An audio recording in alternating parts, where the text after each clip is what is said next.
Hello, everybody. My name is Alexander Zarbock. I'm an anesthesiologist from Münster in Germany, and I'm supposed to talk about measures to prevent acute kidney injury. Here you see my disclosures. In the last couple of years, several experimental studies demonstrated that we can use different drugs to prevent or treat acute kidney injury. However, none of the drugs have been proven to be effective in the clinical setting, so there is currently no specific therapy available. AKI is a syndrome that usually occurs in the presence of other acute illness such as sepsis or heart failure. The pathophysiology of AKI depends on the underlying disease or cause. That means that the pathophysiology of contrast-induced acute kidney injury is different from the pathophysiology of, for example, sepsis-induced acute kidney injury. Acute kidney injury is similar to other syndromes in the ICU, for example, ARDS and sepsis. Almost 20 years ago, the Surviving Sepsis Campaign guidelines were published the first time. They were revised a couple of times in the meantime, and the guidelines recommend to implement different measures in septic patients, and these measures are supportive measures. And it has been shown that the implementation of this sepsis bundle improves patients' outcome, as shown in this study which was performed in China. So the implementation of the sepsis guidelines, the sepsis bundle in septic patient reduced the mortality, the in-hospital mortality from 45% to 31%. This is another study showing exactly the same. Here, the authors distinguish between the resuscitation bundle, which has to be implemented within the first 6 hours, and the management bundle. And they demonstrated that in the group with a high compliance rate to this resuscitation bundle, the mortality rate could be reduced from 39% to 29%. And for the management bundle, they showed exactly the same. In the high compliance group, the hospital mortality was significantly reduced from 34% to 32%. So the compliance with bundle improves patients' outcome. However, the compliance with the bundle is not always so easy, as shown in this observational trial, which was performed in France. The aim was to evaluate the compliance with a bundle of 13 ICU guidelines. And here on the right side, you see the different guidelines. Overall, they included 625 patients in this observational study, and they demonstrated that only 34% of septic patients were treated according to the sepsis guidelines. So only 34% of the patients received the sepsis bundle. Now you can argue the sepsis bundle consists of different measures, and it's really complicated to implement this bundle. But if you look for the ventilator setting, you see that only 37% of the ventilated patients received a low tidal volume ventilation. And here on the right side, you see that if you only have to implement 1 or 2 bundles per patient, then the compliance rate is quite high, up to 70%. But if you have to implement more than the 3 guidelines, then the compliance rate goes down and it's below 10%. In 2012, the KDIGO guidelines were published, and the guidelines recommend to implement a bundle of, which consists of different measures.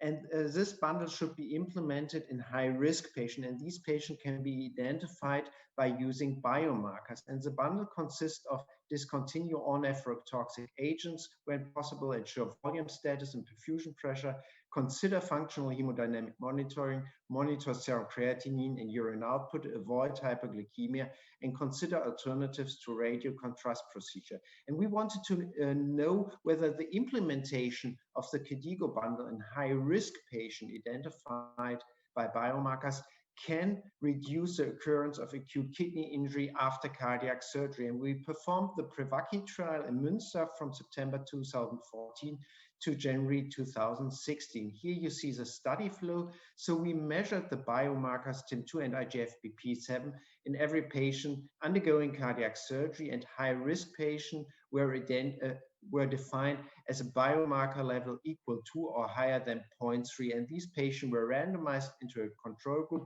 Here, the patient received the standard of care therapy. We only kept the mean arterial pressure above 65 and the central venous pressure between 8 and 10 millimeter of mercury. And in the intervention group, we implemented the KDIGO bundle.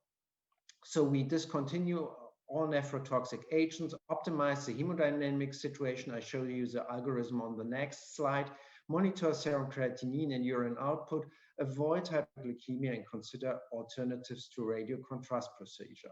Here you see the hemodynamic algorithm. First of all, we looked for the volume status. If the stroke volume variation was too high, we gave volume, mainly crystalloids. Then we looked for the cardiac index. If this was too low, we gave positive inotropes, mainly dobutamine. And in the last step, we looked for the mean arterial pressure. If this was too low, we gave vasopressors.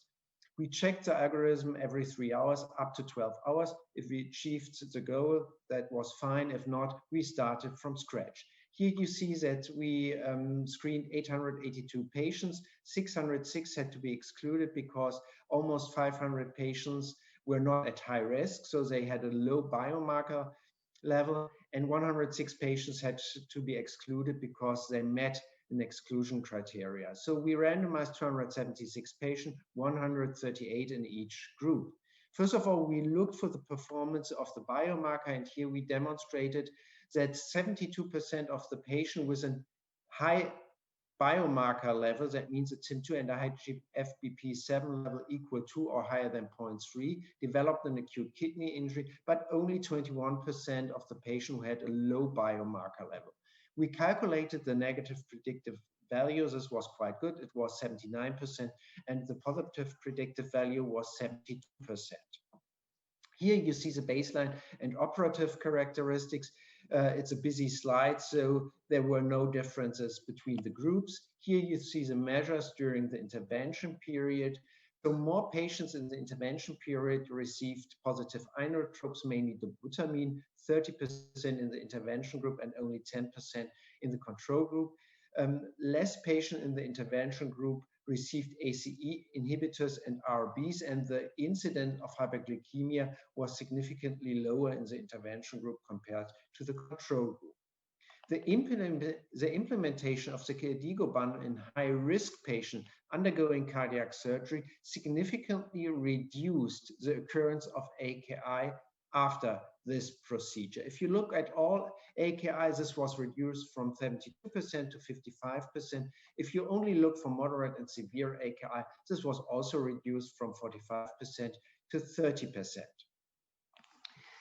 Dan Engelman and colleagues published the data of a quality initiative program, and they measured the biomarkers TIM2 and IGFBP7 12 hours after cardiac surgery, so on the next morning. And once the biomarkers were elevated higher than 0.3, they implemented the KDIGO bundle, and they demonstrated exactly the same, but they only looked for moderate and severe AKI.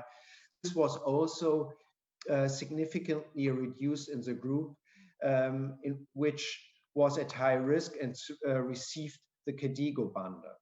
Now we first of all looked for cardiac surgery patients. Everything is standardized in these patients, but this is another study which was also published a couple of years ago, and here the authors used the same approach. So they identified high-risk patients by using biomarkers, but they didn't look for cardiac surgery patients. They looked for patients undergoing major abdominal surgery. They randomized 121 patients. As I said, they used the same approach. They used TIM2 and IGFBP7 to identify high-risk patients, and they randomized them into the control group. They received the standard of care therapy and into an intervention group. Here they received more fluids based on the CVP, and they consulted a nephrologist, and he or she was supposed to maintain the perfusion pressure and discontinue all nephrotoxic agents. So the primary outcome was AKI within the first 7 days. And the authors demonstrated that the implementation of the KDIGO bundle significantly reduced the occurrence of AKI, as you can see here on the left side. And this was associated with a shorter ICU and hospital length of stay, as you can see here in this table. When we first published our paper, everybody told me that every patient gets a KDIGO bundle, and we couldn't believe this. And that's the reason why we performed a multi-center observational trial, and we wanted to know how many patients receive the full bundle. As you can see here, 37% of the patient receives 3 measures, and 26% receive 4 measures. But only 5% of all patients received the full bundle. And we combined this with an interventional trial. This was a feasibility trial. The primary endpoint was compliance rate. That means the percentage of patients who were treated according to the KDIGO guidelines. Secondary endpoints were occurrence of moderate and severe AKI.